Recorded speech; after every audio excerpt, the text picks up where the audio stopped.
This device right here has changed the way that I think about rifle optics. Gavin Gear here from UltimateReloader.com. This is the ATN X-Sight-4K Pro. It is a completely electronic scope with integrated 4K sensor, onboard video recording. It's got ballistics built in. It can interface with your mobile device with dual stream video to show you exactly what's happening if you're spotting a shooter using this scope. This thing is crazy. Now, why was I interested in getting this scope? I do a lot of storytelling where I need to capture my shooting, whether it be shooting for groups at 100 yards or shooting steel at 400, 600, or 1,000 yards. I do a lot of hunting. We're talking about big game, coyote, rock chucks, and a bunch of other stuff. For me to be able to capture all of this with the recoil activated video, I don't even have to think about pressing record and stop. This is a total game changer for me. So here's what I thought we'd do in this video. It's a little bit backwards. I started filming an unboxing video and I realized there was a lot more here that I needed to understand before I even talked about this scope. So I'm going to go back to the unboxing video that I filmed a couple months back. We'll walk through that, quickly cover the install details, take it to the 100-yard firing line, use the one-shot zero feature, which is amazing, then shoot steel at 400. Then I want to come back into the shop. After I've shown you the magic, I want to explain kind of what the magic is and talk about some of the buttons and the knobs, and then kind of give you a sort of preview into what I have planned in the future. So let's go back to the unboxing video.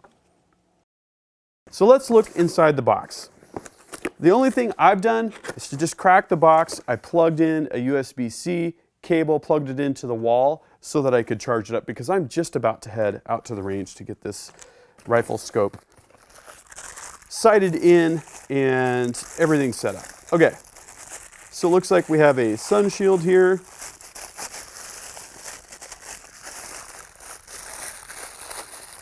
Okay, and a hood. Of course, we've got the scope itself.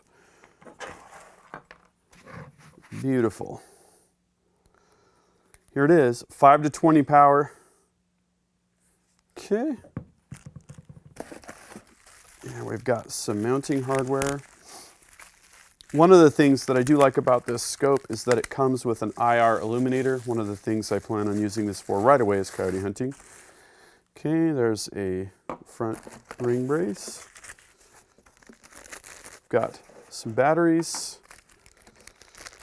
This is the illuminator. Okay. Oops. And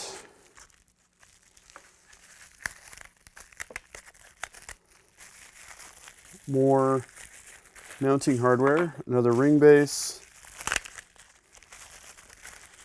and another ring base, and I believe this also accommodates the IR illuminator. Okay, so this is what's included with the X-Sight Pro 4K 5 to 20 scope.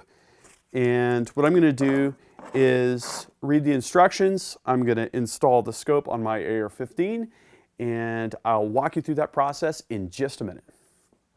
So the good news is the scope comes with everything you're going to need to mount it on something like an AR-15 with a pick rail, or a bolt gun with a pick rail, or even a bolt gun with small Picatinny rail sections. With the included scope ring combinations, you have a swept base, you have 2 vertical bases, multiple caps, and what I chose for this AR-15, which worked perfectly, was the swept rear base with a standard cap, and then a vertical base for the front with the cap that includes the small Picatinny rail sections because I've got my IR illuminator attached here on the side. You're going to want to power on the scope. Of course, you'll probably charge it first. Mine was at about 2/3 battery, so I was fine for that. You're going to turn it on and use the eyepiece focus on the rear here to make sure that the reticle is in sharp focus. You can then look at the fore-aft positioning of the scope to make sure that you have the proper eye relief. Everything should be in view edge to edge, and when you get to that point, you'll know exactly where to space your rings. And you roughly want the rings centered on the tube sections. This is a 30mm tube, so you can use other aftermarket rings if you wish to do so. Couple quick tips. When you're putting the bases on, push them forward as you're tightening the clamps, because under recoil, the scope is going to essentially be pushed forward while the rifle is pushed backwards in terms of how those surfaces come together. So if you push forward on those bases and then clamp them down, they will already be seated together and things won't walk around on you. Now, ATN didn't list the torque specifications, and I use a torque screwdriver when I put scopes on. So I used about 30 inch-pounds for the bases and about 20 inch-pounds for the ring cap screws. Very simple and straightforward. I also attached the sunshade because I shoot into the sun rather frequently. I love that ATN included the sunshade with this scope because sometimes you'll pay 30, 50 bucks for one, and I always like to have one, to have the option to have that. So after that, you're going to want to make sure that your firmware is up to date. You'll sign in at the ATN website, and then you can download the latest firmware package. When you power up the scope, you can check the firmware version and settings. It's really easy. All you do is put a binary file on a micro SD card. You put the micro SD card into the scope, start up the scope. It'll walk you through the firmware update process. I just did that. It was shipped with the firmware that was current at the time. I just updated it, and it fixed some things and made some things run a little bit more smooth. So you're always going to want to start with that latest firmware version. Okay, so that's all you need to do to get started with the scope. Let's go out to the 100-yard range to do the one-shot zero. Okay, so we're here at the Ultimate Reloader 100-yard range, and I've got this 224 Valkyrie AR-15 setup. I just put a muzzle brake on this rifle so that I can stay on target better, and it's going to be a little bit less jarring when we take shots. And so what I wanted to do is go over some of the basic functions, and then we'll use the one-shot zero to get this thing zero. So what you do is you turn on the scope, and then you adjust the eyepiece, and the eyepiece is going to get basically the electronic viewfinder sharply in focus, and you're looking at the crosshairs really. When you get it completely dialed in, then you're going to go and basically focus the scope for the distance that you're shooting at. I'm going to go ahead and hit record here so you can see what I'm doing. And what you can do is use this side wheel here to zoom in. And so these are 1-inch target spots at 100 yards. And when we manipulate this focus, you can see how that's going to make the target either appear completely sharp or kind of blurry. So we're going to get things completely in focus, and I'm up at max magnification, so this is what things look like at 20 power magnification. You can see my camera over here. I better work hard not to shoot that. So I'm going to go ahead and put my hearing protection on. Okay, and we can go ahead and take our first shots to see where the rifle is currently zeroed. I'm going to shoot at this upper right-hand target here.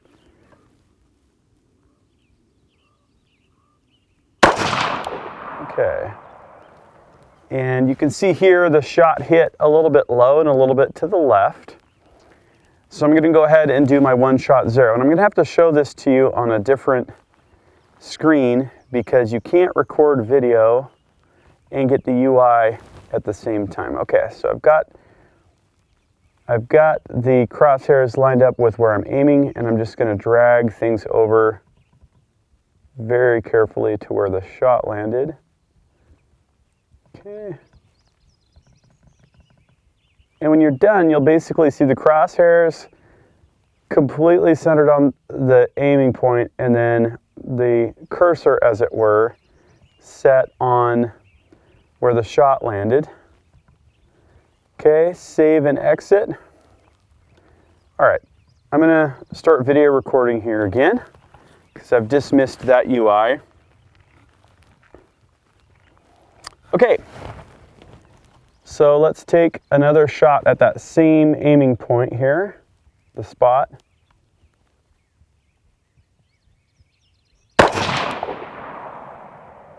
That looks pretty good. I'll take another shot here.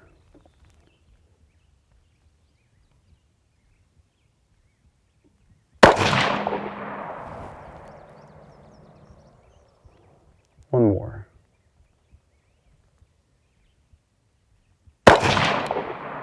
Okay. So it looks like the one-shot zero worked really, really well. Now, what I think would be interesting to do next would be to enter the ballistic data for the load that I'm using. This is a 70 grain RDF, and this is a load that I've tested in this rifle. I know it groups really well. I've taken it out to 600 yards and got 1 3/4 inch groups, about 0.3 MOA results. So if I enter the ballistic data into the scope, the beauty of the system is that it knows the inclination angle, it knows our tilt angle, it knows the yardage, which we can either control manually with the wheel when we go to enter distance, or if you have the auxiliary ballistic laser, you can hit the ranging button and it'll automatically communicate. I do plan to show that. And then regardless of how the rifle is being held, the dope will be right on at the given distance that you've either ranged with the laser or that you've dialed in. So I'll get into more of the detailed functions as we go along in this series, but let's take a look at some shots on steel at 400 yards.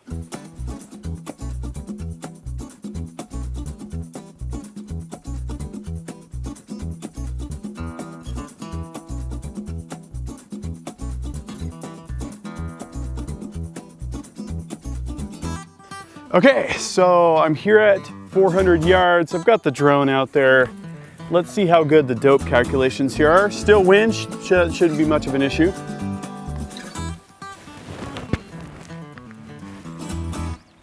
Okay, I'm gonna zoom in a little bit here. You can see the drone flying there.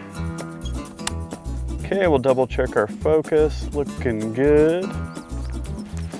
Let's take a shot, shall we?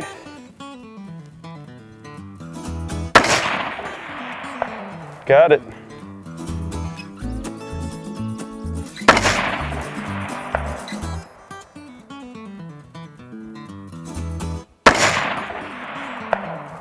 Nice. So where are we hitting? Looks like we're hitting a little bit high. I'm gonna hold on the little target. I'm gonna hold the bottom edge. And a little left.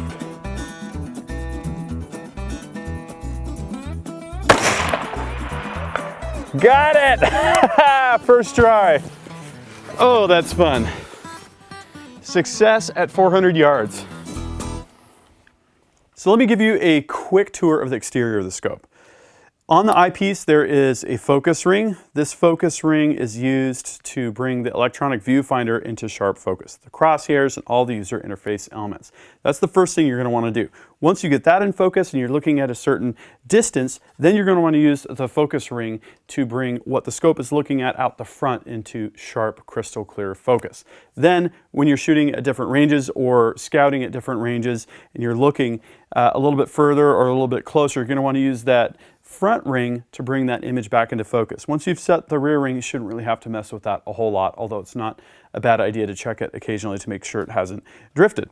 The wheel on the side controls your zoom level when you're looking in a normal mode, or if you're in manual distance entry mode, which is there's a ruler icon that you can use to enter your yardage. That will quickly increase or decrease your yardage. And if you've got ballistics data entered, then it will automatically account for your range, your look angle, and your tilt. So it's really great integrated functionality. On the top, there's some buttons. These serve as the D-pad. The center is select, left, right, up, and down. The upper and lower buttons also serve as the power button. When you power it on and off, you click it once to turn it on, and you hold it for a while, and you'll see a confirmation to shut down the scope.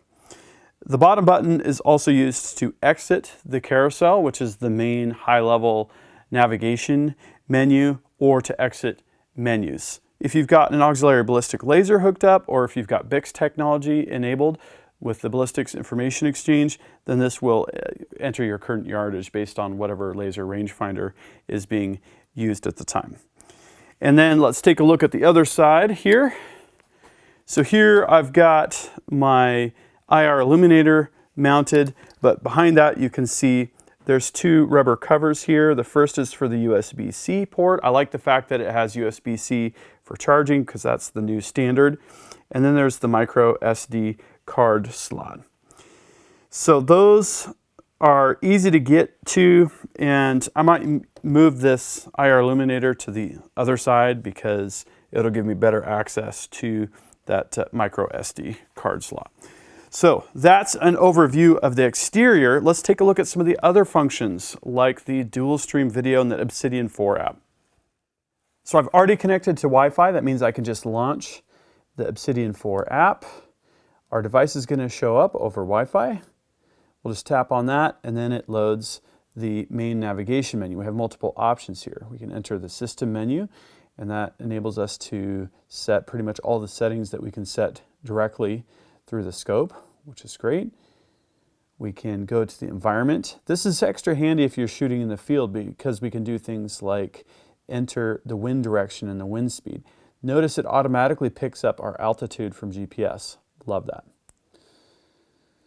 Then we can go into our profiles. I have a profile that's active right now. You can see I'm using the 224 Valkyrie 70 grain nozzler RDF bullet. It's got a ballistic coefficient of 0.211 for G7. I've got my muzzle velocity entered, and that's going to enable us to use the integrated ballistics. We've got the reticle style that we can pick from, reticle colors. You can see here I have the rifle pointed out the window. It's just a little bit of a tease for the viewfinder. Now this is really cool because it's going to show us exactly what we see through the scope. Now if we change our zoom, we're going to see that happen. We can check focus. And this is a great companion app because if I'm instructing someone or if I'm team hunting with someone, I can see exactly what they're seeing through the scope, and I can be spotting and scouting with another scope or optic device, and we can keep track of each other there. That's a really nice feature. And then we have the gallery. So this gives you access to the files that you have on the device. You can download and preview them. There's quite a few things that we can do here in this Obsidian 4 app. A very nice addition. So now you can see why it's taken me a while to get this video put together. I have been totally enjoying getting up to speed with the whole notion of how electro-optics work, how this scope is set up and configured, the companion app, and then using it in the field. Lots of good experiences so far. In fact, day one taking this scope out, my buddy and I, Eric, were around here. We were onto a coyote at 400 yards. I didn't even know the quick way with the dial to dial the yardage, so I was dialed for about 100 yards and just got on focus, got a couple shots off but missed. So unfinished business with the coyote hunting, but I have taken a lot of rock checks. Let's take a look at that footage.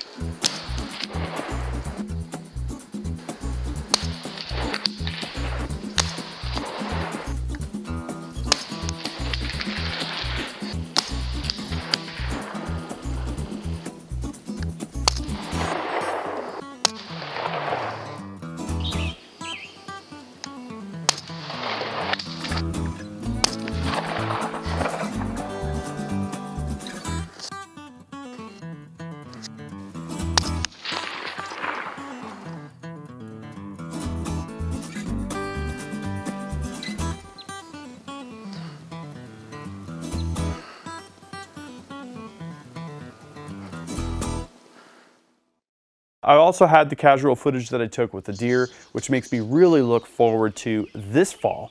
So last fall, I took a black bear here locally, about a half mile away. And unfortunately, did not have camera set up, as you often don't, and I was only able to take a picture after the fact. With the X-Sight Pro 4K, this fall, I'm looking forward to capturing some of that big game hunting action on film, as it were, so wish me luck. Lots of great stuff to do with this scope. And in terms of battery life, amazing. I've used this scope I've had it on for probably 4 hours, I would say, and the battery was only slightly down. So the 18 hours that ATN advertises is at least in the right ballpark. It's really been amazing. It's been a total non-issue. The extra battery pack that they have, I haven't really felt the need for so far. The IR illuminator works good. The night mode is super interesting. I haven't had a chance to really hunt at night with it, so I'll have to save that for a future story. Again, the sunshade is a great addition that's included, and the scope rings. I will also mention that there's a YouTube channel called 4MR Ranch.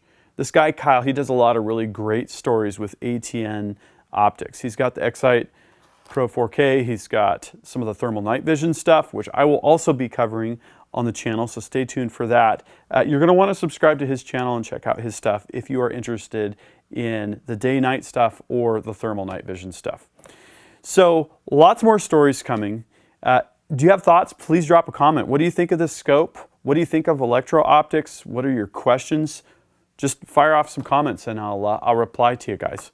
If you don't want to miss the action that's coming up, make sure you subscribe to GavinTube with notifications. And if you like this video, please give it a thumbs up. Until next time, happy shooting and happy reloading.